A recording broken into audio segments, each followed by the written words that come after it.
It's subconscious. I didn't try to marry my wife. I didn't even try to like date her. We just got along. I just saw something in her. I was black and white. She made me see some gray shit where I was just like, oh, I never really peeped off of it. And on top of that, she's good with numbers. She's the math whiz in the house. Right. You give math shit to me is like hieroglyphs. Like, I get headaches looking at numbers and shit. I ain't gonna lie to you though, bro. I want a companion, but I don't. I want to. See, that's what I'm saying. I don't want to do it the way they say it should be done. No, it happens your way. I'm gonna give you that. So, like, no, you're absolutely right, and I think that's what the problem was. Hollywood kept on giving all these whack ass blueprints on how to get somebody. You know, especially like every Tyler Perry movie. You know what I mean? Right. I don't think you can be a player until you've been cheated on. No. I be teaching that. Guys don't be getting it. I be like, nah, bro, you got. A lot of guys don't even know they've been cheated on. That's another thing too. Yeah. They don't know. They don't know that. Yeah. You never know. Like, you know, my wife could be talking to some dude over in the park right Matter of fact, the only way you know is because you didn't got caught first, so they want to stick it to you. They'll stick it to you, but they ain't gonna just say it when they get mad. You gotta get. I've made up stuff just to get info I wanted.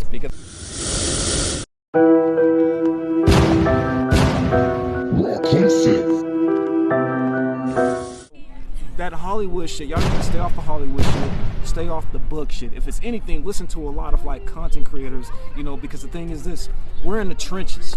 And now you actually got cats who are married, you know, you got Rosebud, I believe Steve, the Dean, is married, right? Macario, you know, is married, even though he's in an open marriage, but he still drops gems. I mean, he's still in a commitment. But the thing is this, one of the first things, you know, I think this is only advice I can give. Make sure you get that bullshit, nip it in the bud in the beginning. So if you still want to fuck other girls while being committed to this one, you let them know up front, and let them know, I have a hard time just being monogamous. And it's not a disease. We're outnumbered. Nigga, right. The worst thing was the gram. Right. That the worst thing that happened to men was the gram. Like, this shit tough, bro. it is tough, bro. Because of Instagram, bro. I be having hoes hitting me up from out the country and shit, bro. and I get it. See, I don't, you know, I show baby like, look at this. I'm like, I don't fuck it. It's different when you have them like around your area at the club. When you just I'm living here. A chick may just hit me up from fucking Greece talking about she like my content. It's like, damn, bro, like it just be tripping me out. That's where the status part comes in. I tell you, so you know, when you want to kill the looks manny status, like, well, guess what? Your status attracts. You know, it don't matter if like you're right. The looks money shit don't mean nothing, but the status, like a whack ass comedian can still, you know, pull here and there. You know what I mean? But even though Alan Roger Curry said that comedians really don't have much play, you know, but guess what? It's your status that you're on stage and you have the attention of a lot of people. It's like a pastor. You know, you have everybody's attention. You being a content creator, and you have what? How many deep you got? You know, 20 racks long. Yeah, just think, that's 20,000 people, and that was hard to get to. Yeah, who follow you, and if you do a live, and let's just say you got like 200 watching, that's 200 eyes and ears you got. Yeah, they see how you command the audience. Yes, make them wet. Thank you. You know what I mean? And these people are agreeing with you. You have freaking like power. You know, you have influence. You're a legit influencer. You know when I learned when I had power? But the first time I learned I had power is when I did a webinar with Ron Wills. Oh, wow. Me and Ron Wills did a private webinar. Dope. And then it's just different. I mean, I go live and I talk my shit or whatever. Shout out to you, Uncle Ron. And Uncle Ron, he gonna write the okay, that's why you need to listen to that conversation with mine, because I got Conversation with the Souls, the sequel to that. It's already done, but I'm not going to drop it until... He writing the forward, or he wrote the forward? Or? Yeah, he going to write the forward. Okay, dope. I'm waiting for Ron to drop another book. Yep. I booked the consultation with Ron before I made content. And basically I was telling him, like, I want to write a book, and I don't know how to write a book and fuck with chicks at the same time. And it's stressing me out. And the thing is, that's a hell of a problem, right? But no, it's because I always need to make a decision and work on your book or fuck the shit. No, because I always wanted to be a book, but see, they didn't have before you had to get a publisher and somebody had to buy your. Oh yeah. Like, you couldn't do it yourself at first. Yeah, no Kindle shit yet. Right. So it was almost like a dream to me about my first conversation with mine. Guess what they said? They like, oh yeah. First off, they was hating because everybody else said it was good, so they wanted to come to it against the grain. Yeah. So he tried to go against the grain. So this cat gonna say, yeah, man, this is manipulative, and it's manipulative. This is dark, and it's controlling. I'm sick of people. And I'm reading this shit like, motherfucker, that's what it's supposed to me. Thank you. You're telling me what the book is. But Like, really though, see, now I'm gonna go ahead and jump on the shit so I can give my 2 cents about it. Yeah. See, me, I'm a psychological motherfucker, so I know the difference between persuasion and manipulation. Yeah. Persuasion is just like, come on, you have a time in your life. Manipulation, come on, or else. yeah. Sum it up, that's it. That's the difference. You ever heard Out with the Devil? What is that? It's a book. I never heard of it. Is that one of your books? No. Okay, I'm like, my bad. No, but it's the vibe of that. It's basically, just to summarize it, it just shows perception, because as you're reading, it sounds like a one-night stand, and then as you continue reading, it is just basically one person who was in control and the person who they took over. And then once they meet up at this place, then so if I control you, I run down the process of how I have the control of you. Okay. From layer to layer. So now that I got you here, I'm controlling you. So I'm so sauced that I'm gonna tell you how I did it, and you can't do nothing about it. Kind of like that movie. What's it called? It's called 9.5 Weeks. I don't know that one. Oh, it was Mickey Rourke and I think Kim Basinger. I think that's his name. I'm gonna check. I got the cinema. Yeah. I ended up renting that shit on Amazon because Alan Roger Kurt always talks about the shit, and there was a scene up in there. Yeah, it's a good ass movie. If you're into seduction and persuasion. Scandal. That's my shit. If you're Fatal Attraction. Yeah, if you're into social Derail. shit See like that one? Oh, nigga, that's a classic.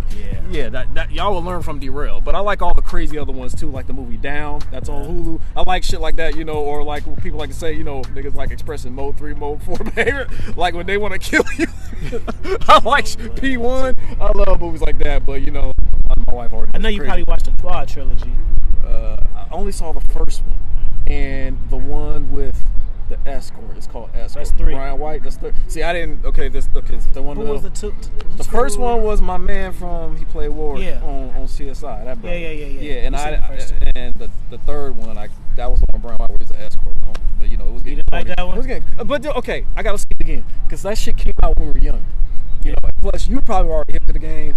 I got on the game maybe like at age 32, 33, So you were probably up on that shit like in your late 20s. I was a grown-ass kid. That's why I'm writing my first children's book is for managed kids. So it's kind of kid-oriented, but then it has adult kind of humor in it. Because it's for kids, because it's the type of shit, because it's, these kids now, these 9, 10 a year, they're like teenagers and shit. Yeah. These 10-year-olds, some of them, maybe the women, but the boys, they are still like little boys because mama baby and everything. And I got a son. And I think that's what the tug of war we're gonna have. I told Babe like after 6, people always say right now he won.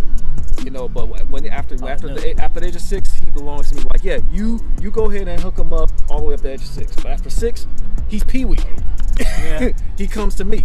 He gets the game to me. That's when he starts coming with me, fishing and all this other dumb shit, bike ride. He can learn how to put shit together, wood shop, whatever. We start doing like man shit, But up to the age of 6, I was like, yeah, that's mommy's baby. I mean, he's still gonna be always mommy's baby. The thing is this, she always wants to teach him that it's okay to cry. And then it's like, but the thing is, y'all don't teach him that other people out here, they don't respect that shit. Yeah. And she, I was like, hey, if I cried in front of you right now, you'll lose so much fucking respect from me. You would. What the fuck you crying? Yeah, you would.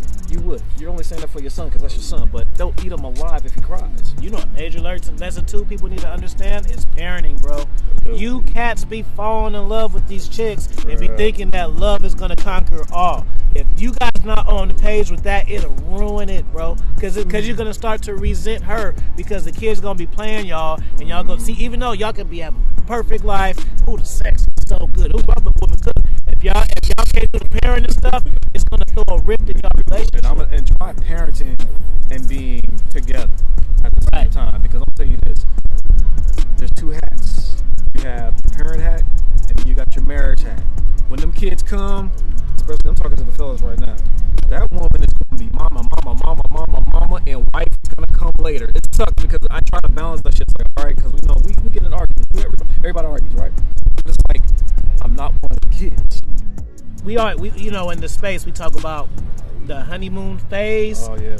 But I want to know the real honey, because we when we say the honeymoon phase, we're actually referencing a relationship, the good parts. But I want to ask like the real.